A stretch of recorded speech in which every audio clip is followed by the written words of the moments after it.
kí ló dé tí ẹ̀yin muslim pín sí méjì nítorí àbòsí ẹ máa bá wa lọ o. While Allah allowed them to regress.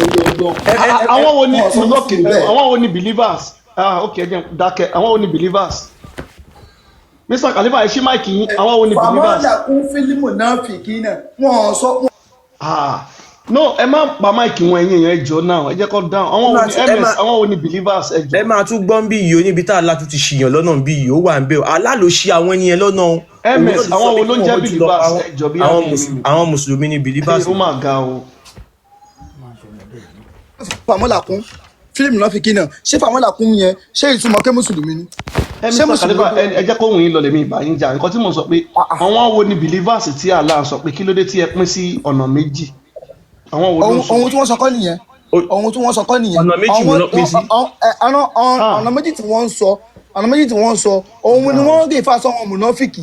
mi ìbá yín jà àwọn ẹ máa gbọ́. mùnáfìkì àti wo ta lọ́nà kejì. àwọn wo lọ́nà kejì ẹ ní sùúrù àwọn tí wọ́n pè ní mùnáfìkì àwọn tí wọ́n sọ pé ẹ àti gbà sílámù o. ta ní ọ̀nà kejì. tí wọ́n wá lọ ń takò ànábì lẹ́yìn tí wọ́n ta wá lọ́nà kejì. àwọn wo làwọn tí ò takò ànábì àwọn wo wá làwọn tí ò takò ànábì.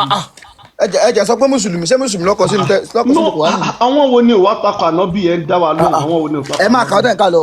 Mr. Khalifa ms ó yẹ jẹ́ àká lọ. mo bọ̀ lówó èkó ká máa yànnà náà kí ni káwọn èèyàn lè máa understand. àwọn èèyàn sọ pé wọ́n pín sí ọ̀nà méjì. àwọn mùnáfìkì ta ni ìkejì ta ni group kejì ọ̀nà pín sí group méjì mùnáfìkì and which other group. ẹ̀yin èèyàn ẹ̀yin àfáà yìí ẹ bẹ̀rù Allah ẹ jẹ́ ká kà síwájú. ó yá ẹ bẹ̀rẹ̀ láti bẹ̀rẹ̀ ni o wọ́n ti dá wa dúró. mùsùlùmí kọ́ wọ́n dá ọkọ̀ ń bẹ̀ nínú tẹ̀sí jẹ̀rẹ̀lẹ́yìn fàmọ́là kún. Mr. Khalifa ó yá ẹ máa kà.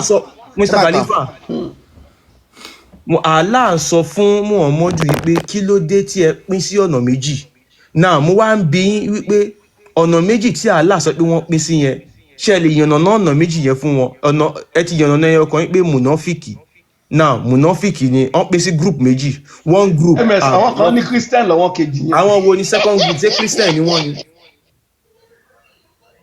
ṣe bí mùnáfìkì àti believers ni. ṣe ti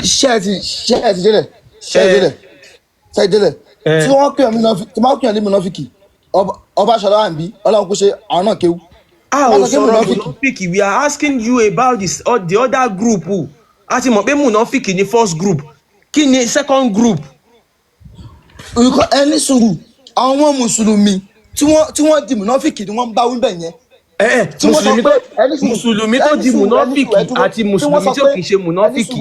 Ẹni sùúrù, tí wọ́n sọ pé a ti di mùsùlùmí, tí wọ́n wá ń padà lọ ṣe kí ni, tó lọ ń padà lọ ń bá àwọn tí wọ́n sọ pé àwọn ò bá ṣe mọ́ tí wọ́n lọ ń bá wọn tí wọ́n lọ ń sọ̀rọ̀ fún wọn ni wọ́n pè ní mùnáfíkì. ṣé bí nǹkan tá à ń sọ náà nìyẹn wípé àwọn mùsùlùmí the same thing la jọ ń sọ Khalifa. bẹ́ẹ̀ sọ fún àwọn mùsùlùmí yẹn ẹ ti pín Khalifa the same thing la ń sọ ẹ understand kí ni. ó yá mò ń gbọ́rọ̀ yín. ìkan ti fa údù ìkan mùnáfíkì ló tún fà oríṣiríṣi ó yá. mo mọ kéwù gan ni èmi tẹ́ ń bá sọ̀rọ̀ mo kéwù gan ni. Khalifa ẹ mọ kéwù ju bàbá ẹ̀kan yẹn lọ ẹ mọ kéwù ju bàbá ẹ̀kan yẹn lọ. mi ó yá olówó èkó. ó yẹ jẹ́ lọ. Why are you believers divided into two groups regarding the hypocrites? Kí ló dé tí ẹ̀yin Mùsùlùmí tí ẹ pín sí méjì nítorí àbòsí ẹ máa gbọ́ o.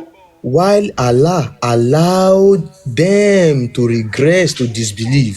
Nígbà tí Allah jẹ́ kí ọ̀wọ̀n yẹn kí wọ́n ṣe nípa ìgbàgbọ́. Because of their misdeed. Nítorí àṣìṣe wọn ẹ máa bá wa lọ o. Do you wish to guide those left by Allah to stray? Tí ẹ̀yin yẹn bá wo bẹ̀ yẹn ẹ wọ́n wo làlá ń bá sọ̀rọ̀ yẹn àwọn Mùsùlùmí tí wọ́n ń ṣe mọ̀nàfíkì ni o. Ó ní ṣé àwọn tí òun ti ṣì lọ́nà ẹ máa gbọ́ o. Ṣé ẹ fẹ́ tọ́ wọn sọ́nà wọn tóun ti ṣì lọ́nà ó yẹ jẹ́ lọ. And whoever Allah leaves to stray. Ẹnikẹ́ni tí Allah bá ti ṣì lọ́nà. You will never find for them a way. Ẹ lè tọ́ ẹni náà sọ́nà padà. Ṣé ẹ rí pé àwọn méjìlá là ń bá sọ̀rọ̀ àwọn tó ti jẹ́ mọ̀nàfíkì àtàwọn tó yìí dúró as Muslim bọ̀ Muslim ni wọ́n tẹ́lẹ̀ ẹ máa wo bẹ̀yẹn Muslim ni wọ́n o àwọn kan ti wá yapa àwọn kan yìí dúró ní dúró Muslim gbogbo èèyàn ẹ bá wa wo nǹkan tá à ń kà. Allah náà ló jẹ́ yapa. irọ́ ni ẹ má tún Kúránì ní tukutu irọ́ ẹ̀yin lè gbà kẹ́sùn Kúránì tukutu à ń tún rìdúnà ṣé ẹ fẹ́ máa gbèrò. Ọbaṣọlá ms ẹ jẹ́ ká lómi bá yín tu ẹ má bínú Ọbaṣọlá ẹ bá wọn tu ọ Mr. Yusuf ẹ bá yín tu kí ni ẹ jẹ́ ká lómi tu ẹ jẹ́ pa máìkì. ó yá kí wọ́n tu ó yá. Rárá èmi ò ní really tu because ẹ má bínú English ni wọ́n fi translate yẹ. ní English ẹ tún Arabic kẹ wá tún Yorùbá ẹ ká Arabic ẹ tún Yorùbá. ẹ ní sùúrù Khalifa Yorùbá tí ẹ̀yin fẹ́ fi tú ọ̀rọ̀ yìí nísìnyí ó yé yín gẹ́gẹ́ English wọ́n fi translate ẹ̀ nísìnyí probably English ó ní inú ó tẹ̀ tún lòdì so bí wọ́n ṣe translate ẹ̀ fún yín ní báyìí probably kò ń ṣe nǹkan sí ẹ̀yin gangan tẹ̀yin lè translate ẹ̀ sí ní Yorùbá ìdí nìyẹn tó fi dàbẹ́ ní pé argument fẹ́ wà dábàá máa wò dáadáa obviously wọ́n fẹ́ jẹ́ kankan náà nìyẹn tún lead sí pẹ̀lú ẹ̀yin àti ẹni tó ń sẹ́ndì àpọ́n àlá àbẹ́ ẹ̀pọ́n àlá dẹ̀ ni ṣóyé ẹ má bínú pé mo ṣe orúkọ yín pé o ẹ̀pọ́n àlá àbí mi ò kọ́ yìí sọ̀rọ̀ mi yé. àlá lórúkọ wọn ẹ má lórúkọ wọn bàjẹ́ ẹ̀pọ́n àlá bẹ́ẹ̀ ni. ok so ìtumọ̀ ẹ̀ náà nìkan tí wọ́n tú kalẹ̀ yìí ẹ mọ̀ bí aláàgọ́ náà ṣe sọ pé tọ̀rọ̀ ti udu èmi fi pé yẹn ó ṣe mistake wọn bá díẹ̀ so eléyìí Khalifa mo rí pé kò sí mistake ńbẹ ẹ̀yin ni ẹ kọ kẹ́ ní sùúrù kẹ́ understand nǹkan tí wọ́n sọ kẹ́ má jẹ́ kọ́rọ̀ yín dàbí. ẹ̀yin Mr. Yusuf ẹbí akẹ́kà kẹtù èmi ò fẹ́ tu mọ́ wọ́n ti ní èmi ò gbàgbọ́ yẹ so ẹ ṣe ms ẹ kà kí Mr. Yusuf bá yín tu ẹ ṣe. Right, Mr. Yusuf ẹ bá wa tu. Ó ní why are you believers divided into two groups regarding the hypocrites? kí ló dé tí ẹ̀yin onígbàgbọ́ tó jẹ́ mùsùlùmí tẹ́ pín sí ọ̀nà méjì. While Allah allowed them to regress to disbelief. tó jẹ́ wípé Allah subhanahu wa ta'ala ó jẹ́ kí wọ́n lọ sọ́nà tí ò ti ní ìgbàgbọ́. Because of their misdeeds. torí nǹkan tí wọ́n ti ṣe ò dáa. Do you wish to guide those left by Allah to stray? ṣé ó máa tẹ́yín lọ́rùn àbí ṣé ó máa ṣe é ṣe fún ẹ̀yin mùsùlùmí kí ẹ lè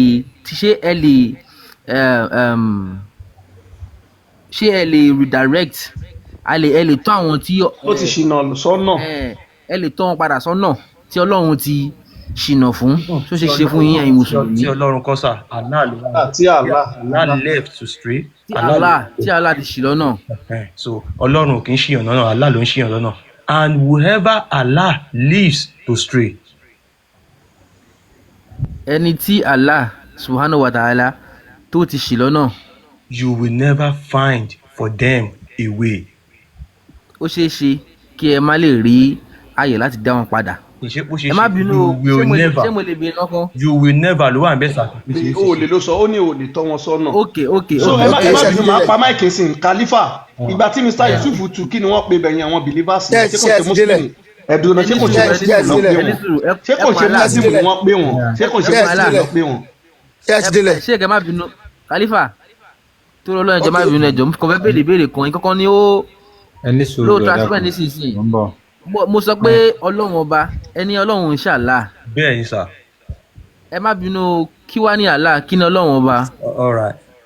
because ní mímọ̀ tèmi Allah òun ni èdè Arabic àbí bẹ́ẹ̀ kọ́ ní èdè Yorùbá ti wá èdè Yorùbá ti wá. Mr. Yusuf ibi tá a ti bẹ̀rẹ̀ kínní látàárọ̀ gangan nìyẹn òun ló gbé wa dé ibi èèyàn kan wọlé ó ní Ọlọ́run ni Allah bóun gbọ́ tá à ń sọ pé Allah ò kì í ṣọlọ́run Allah ò kì í ṣọlọ́run àwọn àáfà àwọn tó mú Islam wá sílẹ̀ Yorùbá àwọn ni wọ́n fi tán ẹ ṣe sùúrù sà àwọn ni wọ́n fi tán àwọn bàbá wa jẹ sínú ẹ̀sìn Islam àwa ti mọ nǹkan tó ń jẹ́ Ọlọ́run Olódùmarè nílẹ̀ Yorùbá tá a dẹ̀ ń pè tó ń jẹ́ ṣe ẹ understand ìgbà tán wá gbé aláàdì tán gbé Islam dé wọ́n wá wòó pé báwo la ṣe fẹ́ làwọn pípù yìí ṣe fẹ́ gbà kẹ́yìn ẹ sọ fún wọn wọ́n ti mọ Ọlọ́run ó jẹ́ ẹ sọ fún wọn pé Allah yẹn òun náà ni Ọlọ́run ẹ sọ fún wọn pé Muhammadu òjíṣẹ́ Ọlọ́run ni now nígbà táwa wá ti dàgbà àwa wò pé Allah àwọn ọ̀wà tí Allah wù yìí òun kọ́ ni Ọlọ́run ò lè sọ pé kán máa wu ìwà yìí.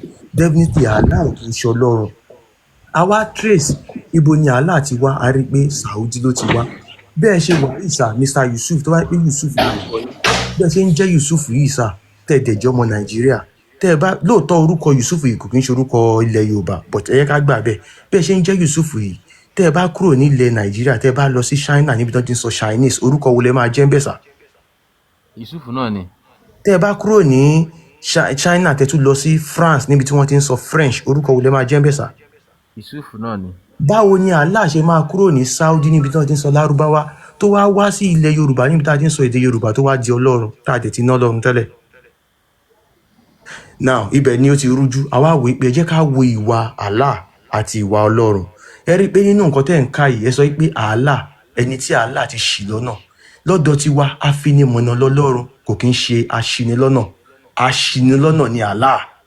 La fi ń jẹ́ káwọn ọmọ Yorùbá mọ̀ pé nǹkan tí wọ́n transport wá sílẹ̀ wa, òun kọ́ ni tọ̀dọ̀ tiwa, wọ́n pè lórúkọ tọ̀dọ̀ tiwa. ẹ dápẹ́ tí fẹ́ máa misquote díẹ̀ nínú ọ̀rọ̀ Allah yìí. Gbé mi ṣe wò díẹ̀ o, ẹ má bínú omi wáágì o. ẹ jẹ́ kẹ́ ẹ tó continue, ẹ jẹ́ kí n kàn sáré pray kí n play fọ́nrán ìkànnù àwọn àfáà yín fún yín. gbogbo àfáà tó bá lè sọ̀rọ̀ lẹ̀, àfáà kan fẹ́ tẹ̀lé, Ọlọ́run fẹ́ tẹ̀lé, ẹ fàáfà lẹ̀. Ẹ máa gbọ́ o. No, àwa ti mọ gbogbo eléyìí ká àwọn àfáà yín tó sọ ọ́. Àwọn ọmọ Yorùbá là ń tọ́ sọ́nà. Ẹ máa gbọ́. ẹ fi ẹwà àfáà yìí. Má pe Allahu ní God, má pe Allahu ní Lord, má pe Allahu ní nǹkan kan nínú gọ́ọ̀dù lọ́ọ̀dù àbọ́lọ́hún, máa sọ pé Allah. Ṣé ẹ ti gbọ́? Allah ò kì í ṣe Ọlọ́run, àwọn ọmọ Yorùbá gbọ́dọ̀ mọ̀. Tẹ́ ẹ bá yẹ ti gbogbo ọ̀rọ̀ ní Quran, ọ̀rọ̀ Allah ni kò kì í ṣe ọ̀rọ̀ Ọlọ́run. Náà nígbà tá a wá débì sá, ẹ ṣe sùúrù sá, a wá débì kan wá bí ẹni yẹn. Nígbà tẹ́ni yẹn rí pé Allah nìkan, Allah ń ṣìyàn lọ́nà. A tún wá bí pé ǹjọ́ Ọlọ́run lè sọ wípé kó lọ pààyàn. Ó ní rárá, Ọlọ́run ò lè sọ bẹ́ẹ̀. A ní òkè Ọlọ́run tí wọ́n mọ̀, ǹjẹ́ Ọlọ́run ní capacity láti pààyàn tó bá fẹ́ pa? Ó ní ṣe bóun ló dá wa, ó lè ṣe. Ó ní bọ̀tọ̀ Ọlọ́run tún wá lè sọ pé káwọn pààyàn tó bá jẹ́ àsìkò ogun. Mo ní náà, ó wá mú àyà, àwa fún ní àyà. Nígbà tá a wá ka àyà yẹn fún, níbi tí Allah ti ní kí wọ́n máa pààyàn níbikíbi tí wọ́n bá ti rí wọn, kí wọ́n máa gé wọn lórí, kí wọ́n máa gé wọn lọ́rùn. Ó wá ní àsìkò ogun ni òun ló gbé wa débì. Làwa fi ń wọ̀n wọ́n pé kò kí ń ṣe àsìkò ogun. Allah kàn sọ wípé ẹni tí ò bá ti gbàgbọ́ nínú ìsìláàmù, ẹ pa.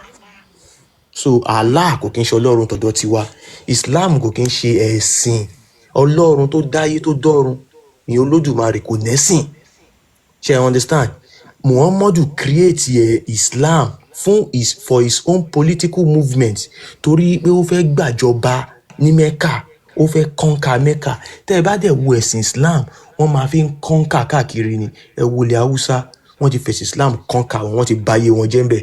Gbogbo àwọn Haúsá wọn ò dára wọn mọ̀ mọ́. Gbogbo wọn ti di abdu orúkọ ẹrú. Nǹkan yẹn náà ni wọ́n fẹ́ gbé wá sílẹ̀ Yorùbá. Wọ́n máa sọ pé ìmúra Yorùbá ò dáa, èdè Yorùbá ò dáa, tẹ́ bá fìlẹ̀kẹ̀ sọ́rùn kò dáa, ó máa jẹ́ kẹ́ wọná. Iná ò sí o, Mr. Yusuf, bóyá ẹ̀yin ò mọ̀, kò sí nǹkan tó ń jẹ́ náà, irọ́ lásán ni. So gbogbo nǹkan yìí máa ń jẹ́ kó yé àwọn èèyàn pé Allah irọ́ lásán ni, kò exist. Ṣìgìdì ni inú Kaaba ló wà, tá a dẹ̀ máa proof ẹ̀ fún yín bì. Òun ló gbé wa débì níbi tí Allah ti ń sọ pé kán máa pààyàn, tọ́lọ́run ò dẹ̀ sọ bẹ́ẹ̀. Ó dà, ẹ bá mi tú àwọn nǹkan tẹ́ sọ nísìnyí, ẹ bá mi tú nípa pé a gbé Allah wá láti Saudi wá sílẹ̀ Yorùbá. Àwọn Yorùbá tẹ́lẹ̀tẹ́lẹ̀, Ọ̀rúnmìlà, Olódùmarè, àwọn nǹkan tí à ń sìn nìyẹn. Ayé bẹ́ẹ̀ kọ́. Sọ pé Olódùmarè pọ̀ Ọlọ́run ni, ẹ ti ń sọ nǹkan méjì pọ̀. Ẹ ní sùúrù, mo ní nǹkan tá à ń sìn Olódùmarè.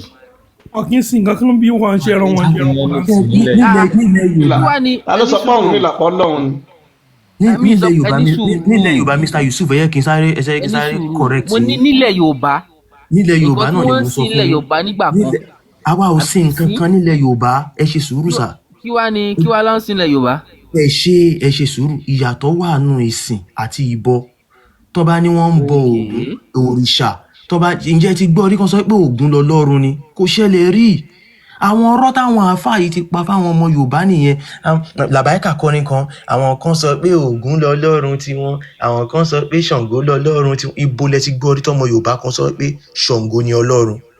ẹyin kan tó bá ti ń bọ kíní tí kan bá làbáyíkà yẹn nǹkan tó gu ẹ̀ ṣe wọ ọkùnrin nǹkan tíyàn ń bọ tíyàn nígbàgbọ́ nínú ẹ̀ òun náà kọ́ ni a máa pè lọ́lọ́run ẹ̀ ni àkíní ìgbà mi ò à ń sin ẹran à ń sin màálù à ń sin ẹdìyẹ ṣọlọ́run ni màálù àtẹdìyẹ ni. àwọn tí wọ́n ń sin màálù tí wọ́n ń sin ẹdìyẹ Ọlọ́run wọn ni nàún nǹkan tí wọ́n gbójúlé tí wọ́n gbọ́kànlé nìyẹn. ẹ jọ ṣé mo lè lọ́rọ̀ tẹ́ni yìí sọ yẹ ká ti mọ̀ pé dídìrín ni. Mr. Yusuf. mo ń sin adìẹ nísìnyí ṣé adìẹ lọ́lọ́run mi àbí rọ̀rọ̀ dìde ò lẹ́mọ̀ sọ. ọjọ́ má bùjọ ọjọ́. ẹ mọ̀ mi ò lẹ́ẹ̀kẹ́ máa sọ. má bù ṣe àkànbí bàbá ìṣẹ̀ṣẹ̀ fún mi bàbá ìṣẹ̀ṣẹ̀ fún mi bàbá ìṣẹ̀ṣẹ̀ fún mi bàbá tó sọ̀rọ̀ ìṣẹ̀ṣẹ̀ fún mi ṣe ń bà ní. ẹ má bínú Mr. Yusuf ẹ má bínú. ẹ má bínú ẹjọ tí bá ṣe ẹ wo èmi náà ẹṣẹ rí èmi ò ń ṣàfà o ọmọléke èmi náà fẹ́ kọ́gbọ́n ni. Mr. Yusuf ẹ jọ jẹ́ n béèrè question kan lọ́wọ́ yẹn sir ṣé ẹ mọ̀ ní Greek ẹ mọ̀ Greek náà or Greece. mo mọ̀ Greek. ṣé mọ̀ history wọn díẹ̀. mi ò rò bẹ́ẹ̀. ẹ mọ̀ àtọ̀ okay. Kí ni wọ́n pè kí ni ṣe wẹ̀ pé àwọn Greek náà wọ́n ní so many gods. Yes. Yeah. So kí ni the king of the gods ní Greek mythology ṣe mọ̀? I think it's Iron. No. Zeus. I think. No, Zeus. Zeus ni. So Zeus ni the king of the gods of all the gods. So ṣe rí Zeus yẹn olùmọ̀dàbí Allah. You understand? So tẹ́ bá pé Allah yí pé Olódùmarè àtàlà the same thing. Therefore ẹni láti pé Allah ní Zeus náà. Therefore ẹni láti pé Allah ní Jupiter ní Roman religion as well. She understand? Sherry, every culture ló ní concept God wọn. Bí àwọn Arabic ṣe ní concept God wọn, bẹ́ẹ̀ náà ni àwa Yorùbá ṣe ní concept tọ̀dọ̀ wa. She understand? Ojú bá wa ṣe rí supreme being, ó yàtọ̀ bí àwọn Arab ṣe rí supreme being. For instance, ní supreme being táwa ní tó jẹ́ Olódùmarè. We are king sin because since sin means sin kò ń ṣe worship nǹkan tá máa ń sìn nílẹ̀ Yorùbá òun ni ẹranko or èèyàn lè sin èèyàn tẹ́ bá sin èèyàn ẹ máa sin ẹnìyẹn fúngbà díẹ̀ ṣe ẹ understand ìyẹn máa serve fúngbà kan ẹ máa serve fúngbà díẹ̀ but sin àti worship wọn kì í ṣe kan náà. Okay. They understand. Now, Shewari in Yoruba concept of supreme being, Olódùmarè is the supreme being. Then atwani àwọn òòṣà, they are not gods. Wọ́n ń ṣe Ọlọ́run. Kò sí Yorùbá ò pè wọ́n lọ́lọ́run. Sharing the problem ti wà ní pé ẹ ń fi culture Arabo ẹ fi ń tutù Yorùbá. So ó dàbí pé kébì ni máa fi culture Yorùbá kí máa fi tú Arabo. Yeah, I understand. So if the problem ti wà nìyẹn. Now let's go back to the Greek mythology. Tẹ́ bá wo Greek mythology, ẹ máa rí pé wọ́n ní Zeus, wọ́n lá Apollo, wọ́n ní Venus. Ṣé rí all these gods, àwọn wọn kò wọ́n ní gods which in Greek is called theos. She understand? Now, Sherry theos, the word theos, ibelatimu theology, which means the study of gods. Shangba Misa. Now, ejika Greek sílẹ̀, ẹ wá sí Egypt. The ancient Egypt, they don't have the concept of supreme being. Well, what you think is supreme being? In type supreme being, they didn't have that concept. Àwọn ò ní. now tẹ́ bá claim pé Allah o olódà gbogbo ayé o Allah o is a supreme being o báwo ni àwọn culture kan ṣe máa wà tán ni máa là tọ̀ ẹ̀dẹ̀ believe pé Allah ló dá wọn. ẹ ń gbọ́ mi sà so ṣẹ́rí the problem wà ní pé gbogbo all this argument tá ń argue tá ń debate yìí ò ní yí pé ó wrong kẹ́nìkan mú culture ti tiẹ̀ bóun ṣe rí supreme bó ṣe rí ilé ayé kó máa fi compare tẹnìkan wá wò pé tuntun ló dáa jù in Yorùbá à ń sí anything a máa ń bọ à ń borí babaláwo sọ fún pé kẹ́ lọ sin orí yín á ní kẹ́ lọ bọ orí yín ni ẹ understand babaláwo sọ fún pé kẹ́ lọ sin Ṣàngó á ní kẹ́ lọ bọ Ṣàngó ni kí ló ń pè ní bíbọ tó máa ní pé yẹn bọ nǹkan you feed mo lè bọ yín yó ẹ understand sir. So Sherry, like I said, and I'll keep repeating it. The problem to one ben ni pé all wrong is all wrong. Kẹ́nìkan mú kó mú culture tiẹ̀ kí wọ́n máa fi judge pé báyìí ló yẹ kó ṣe rí. And nǹkan táwọn Arabo pè ní religion gan. Ẹ bá sọ fún yín Sherry religion, the first religion in the world was Christianity, because that word religion means religar, which means to bind. It's a Latin word ni. Tẹ́ bá lọ wo àwọn Jew they didn't have the equivalent of the word religion, because nǹkan táwọn Jew ń ṣe culture wọn ni. Àwọn nǹkan tá ń pè ní religion ní ara, because Arabo ìgbà wo l'Arabo dé tẹ́ bá sọ̀rọ̀ ancient history ìgbà wo náà dé. This is not pé èèyàn ń ba ẹnìkan jẹ́ ìgbà wo náà dé. They are very young when it comes to this all this concept.